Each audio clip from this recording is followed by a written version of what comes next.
할렐루야. 새벽기도 오신 성도님들을 주님의 이름으로 환영하고 축복합니다. 제가 잠시 기도하고 시작하겠습니다.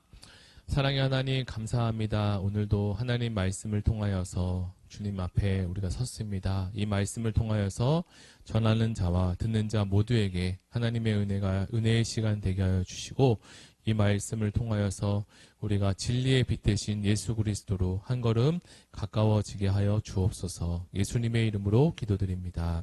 아멘. 네, 오늘 하나님 말씀은 신명기 19장 1절에서 21절까지 말씀으로 우리의 영원한 도피성 예수라는 제목으로 하나님 말씀을 나누겠습니다. 제가 먼저 성경 봉독하겠습니다. 내 하나님 여호와께서 이 여러 민족을 멸절하시고 내 하나님 여호와께서 그 땅을 내게 주심으로 내가 그것을 받고 그들의 성읍과 가옥에 거주할 때에 내 하나님 여호와께서 내게 기업으로 주신 땅 가운데서 내 성읍을 너를 위하여 구별하고 내 하나님 여호와께서 내게 기업으로 주시는 땅 전체를 세 구역으로 나누어 길을 닫고 모든 살인자를 그 성읍으로 도피하게 하라. 살인자가 그리로 도피하여 살만한 경우는 이러하니 곧 누구든지 본래 원한이 없이 부지 중에 그의 이웃을 죽인 일, 가령 사람이 그 이웃과 함께 벌목하러 삼림에 들어가서 손에 도끼를 들고 벌목하려고 찍을 때에 도끼가 자루에서 빠져 그의 이웃을 맞춰 그를 죽게 함과 같은 것이라. 이런 사람은 그 성읍 중 하나로 도피하여 생명을 보존할 것이니라. 그 사람이 그에게 본래 원한이 없으니 죽이기에 합당하지 아니하나 두렵건대 그 피를 보복하는 자의 마음이 복수심에 불타서 살인자를 뒤쫓는데 그 가는 길이 멀면 그를 따라 잡아 죽일까 하노라. 그러므로 내가 내게 명령하기를 새 성읍을 너를 위하여 구별하라 하노라. 내 하나님 여호와께서 내 조상에게 맹세하신 대로 내 지경을 넓혀 내 조상들에게 주리라고 말씀하신 땅을 다 내게 주실 때에 또 너희가 오늘 내가 너희에게 명하는 이 모든 명령을 지켜 행하여 내 하나님 여호와를 사랑하고 항상 그의 길로 행할 때에는 이 셋 외에 새 성읍을 더하여 내 하나님 여호와께서 내게 기업으로 주시는 땅에서 무죄한 피를 흘리지 말라. 이같이 하면 그의 피가 내게로 돌아가지 아니하리라. 그러나 만일 어떤 사람이 그의 이웃을 미워하여 엎드려 그를 기다리다가 일어나 상처를 입혀 죽게 하고 이 한 성읍으로 도피하면 그 본 성읍 장로들이 사람을 보내어 그를 거기서 잡아다가 보복자의 손에 넘겨 죽이게 할 것이라. 내 눈이 그를 긍휼히 여기지 말고 무죄한 피를 흘린 죄를 이스라엘에서 제하라. 그리하면 내게 복이 있으리라. 내 하나님 여호와께서 내게 주어 차지하게 하시는 땅 곧 내 소유가 된 기업의 땅에서 조상이 정한 내 이웃의 경계표를 옮기지 말지니라. 사람의 모든 악에 관하여 또한 모든 죄에 관하여는 한 증인으로만 정할 것이 아니요 두 증인의 입으로나 또는 세 증인의 입으로 그 사건을 확정할 것이며, 만일 위증하는 자가 있어 어떤 사람이 악을 행하였다고 말하면 그 논쟁하는 쌍방이 같이 하나님 앞에 나아가 그 당시에 제사장과 재판장 앞에 설 것이요 재판장은 자세히 조사하여 그 증인이 거짓 증거하여 그 형제를 거짓으로 모함한 것이 판명되면 그가 그의 형제에게 행하려고 꾀한 그대로 그에게 행하여 너희 중에 악을 제하라. 그리하면 그 남은 자들이 듣고 두려워하여 다시는 그런 악을 너희 중에 행하지 아니하리라. 내 눈이 긍휼히 여기지 말라. 생명에는 생명으로, 눈에는 눈으로, 이에는 이로, 손에는 손으로, 발에는 발로이니라. 아멘. 인생을 살다 보면 누구나 한 번쯤은 실수를 하곤 합니다. 여기서 실수라고 하는 것은 고의적으로 어떤 일을 행한 것이 아님을 말하는데요. 고의적으로 어떤 잘못을 하거나 그 일을 계획한 것이 다른 사람들에게 알려지게 되면 사람들은 그렇게 행동한 것을 참지 못하고 심한 벌을 받아야 된다고 생각할 것입니다. 오늘 우리가 함께 묵상한 이 신명기 19장 말씀은 살인에 대해서 설명을 하고 있습니다. 그 살인에 대한 설명과 함께 도피성의 이야기가 함께 소개되고 있는데요. 하나님께서는 이스라엘 백성들에게 지정하고 정해주신 그 도피성을 두라고 명하셨습니다. 여기서 도피성이라고 하는 것은 단연 고의가 아닌 과실로 사람을 죽었을 때 피하여서 살 수 있는 장소를 말하고 있습니다. 과실이라는 것은 고의로 살인한 것이 아니라 전혀 생각지 못한 일로 실수로 사고로 죽게 됐을 때 이런 살인범을 어떻게 처벌해야 하느냐라는 문제입니다. 이 본문을 읽을 때 하나님께서는 참 섬세하시고 그리고 살인에 대해서도 구분을 해주셔서 환난에서 우리가 벗어날 수 있게 해주시는 분임을 다시 한번 느낄 수 있었습니다. 하나님께서 보실 때 사람을 죽인 것을 하나로 묶어서 보지 않으시고 실수로 사람을 죽게 했을 때는 이 사람을 죽이면 안 된다라고 말하고 계십니다. 그렇다고 평상시처럼 우리가 살아도 될까요? 그렇지 않습니다. 실수로 사람을 죽였다고 해도 그것 자체가 생명을 잃은 것이기에 이런 사람은 하나님이 정하고 지정하신 그 장소 도피성으로 도망쳐서 거기서 죽을 때까지 그 성에서 나오지 않고 살아야 합니다. 이러한 가정은 사람을 죽인 자가 자숙해야 하며 자숙하며 살아야 하고 그렇게 했을 때 죽임을 당하지 않게 된다는 하나님의 보호하심입니다.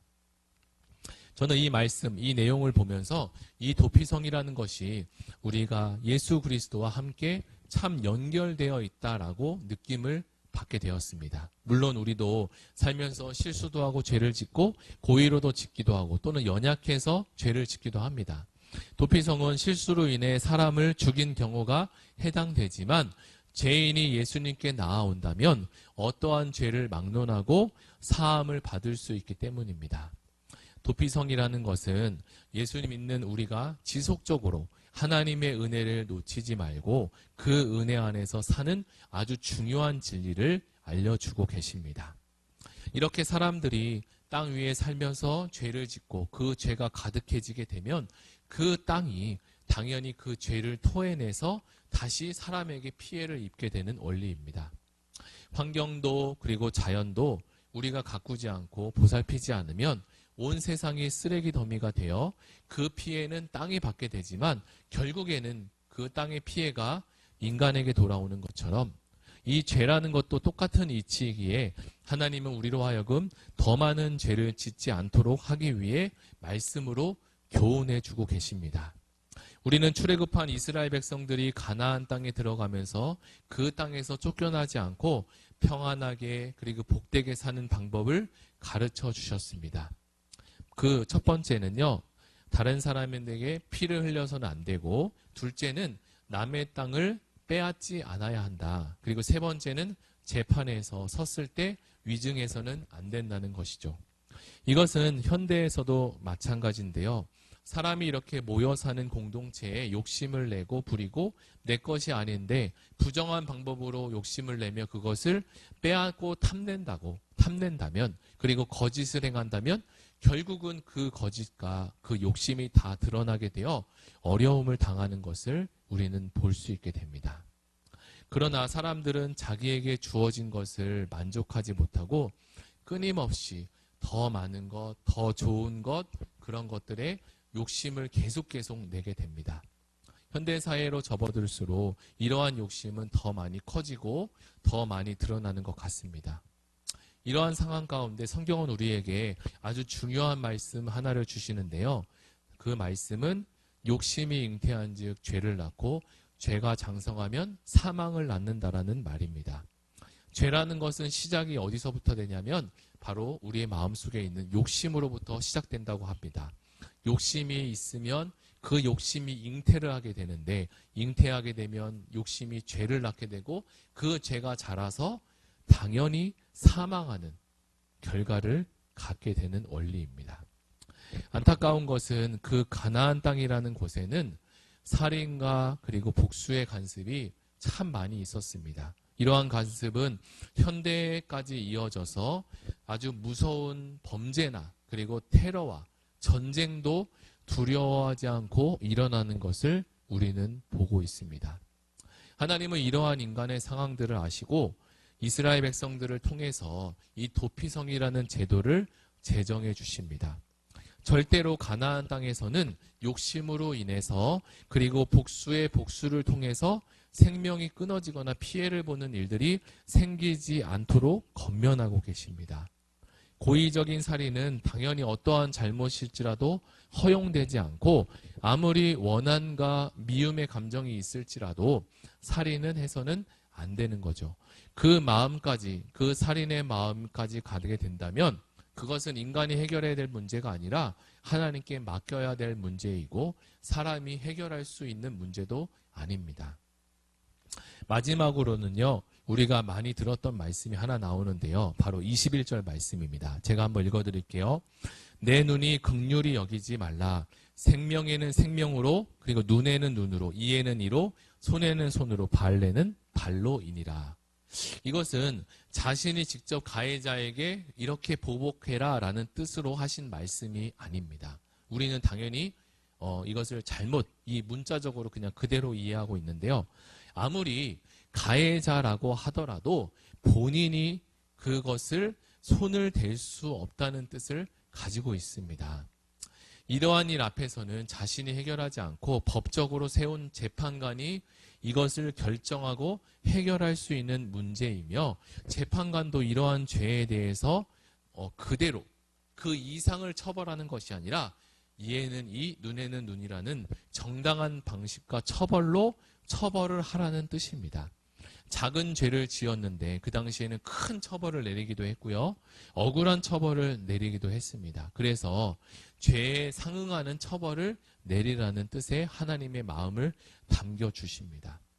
자신의 감정을 잠시 내려놓고 피의자가 행한 죄에 대해서 상응하는 처벌을 내리라는 하나님의 겉면의 말씀입니다. 그렇다면 여기서 우리가 이 신명기 19장 말씀을 통해서 우리에게 적용해 볼 것은, 적용해 볼 진리는 무엇일까요? 그것은 먼저 우리의 미움과 감정을 삭히기 바라시고 그것까지도 복수나 보복으로 나가지 않고 그것을 하나님께 또는 재판관에게 맡길 수 있는 하나님의 뜻을 우리에게 보여주고 계십니다. 사람 마음속에 이러한 앙금이 생기면 그와 똑같이 보복을 하려고 하지 않고 오히려 그 보복의 단계가 더 깊고 더 커져서 그 이상의 보복을 하려고 할 것입니다. 그렇게 되면 다시 반대쪽에서 복수가 시작될 거고 결국 모두에게 그 어려움이 찾아오게 됩니다. 하나님은 이 상황 가운데 도피성이라는 제도를 만들어 주시면서 영원한 도피성 대신 예수님을 우리로 하여금 바라보게 하십니다. 구약의 도피성은 물론 완전한 도피는 되지 못했지만 우리가 믿는 예수님은 우리의 영원한 도피성임을 알기에 예수님처럼 우리가 이제 작은 예수가 되어서 도피성과 같은 역할을 감당하면 참 좋겠습니다. 예수께서 이 대제사장의 부하에 붙들려 가실 때에도 베드로는 그 현장을 보며 화가 머리끝까지 나서 참지 못하고 가지고 있는 칼을 뽑아서 그 대제사장 종의 귀를 자른 사건을 우리가 알고 있습니다. 그러나 예수님께서는 그 베드로에게 너가 이것까지 참으라 라고 하시면서 그 종의 귀를 다시 붙여주셨습니다. 만약 이러한 상황에 예수님께서 베드로의 편을 들거나 그리고 귀를 고쳐주지 않았다면 어떤 일이 생겼을까요? 아마도 그 현장은 피바람이 불었을 것이 분명합니다. 우리에게 있는 욕심과 혈기를 모두 다 다스리기는 어렵지만 그렇게 해야 우리에게 하늘의 복이 되는 것을 알기에 우리가 이 말씀을 오늘 한번 도전해 보면 어떨까요? 우리에게는 능력이 없지만 하나님께서 능력이 되시니 우리를 도우시고 그리고 하나님의 사랑과 은혜가 충만한 하나님의 사람으로 만들어 주실 줄 믿습니다. 우리 이 시간 다 같이 한번 들은 말씀을 가지고 함께 기도하기로 합니다. 신명기 19장 말씀을 우리에게 주셨는데 하나님 보복의 하나님이 아니라 사랑의 하나님으로 다가오신 그 말씀을 우리가 마음속에 또 듣고 또 우리 마음속에 새겼습니다. 하나님 우리 앞에 또 억울한 누명과 피해를 당한 것이 있다면 하나님 내가 스스로 그것을 보복하려고 하지 않고 하나님께 내어 맡겨서 하나님의 은혜를 기다리게 하시고 우리는 그 보복의 길로 접어들지 않도록 주여 우리를 불쌍히 여기시고 붙들어 주옵소서. 우리 다 같이 이 말씀을 붙잡고 함께 기도하겠습니다. 사랑하는 하나님 감사합니다. 주께서 함께 해주시고 우리 마음 가운데 하나님의 사랑과 은혜를 부어주시고 위로부터 내리는 하늘의 지혜와 능력을 부어주셔서 오늘 신명의 말씀처럼 가나안의 풍속과 문화 안에 내가 살지 않게 하시고 하나님의 풍속, 하나님의 문화 가운데 하늘의 문화와 말씀의 문화 가운데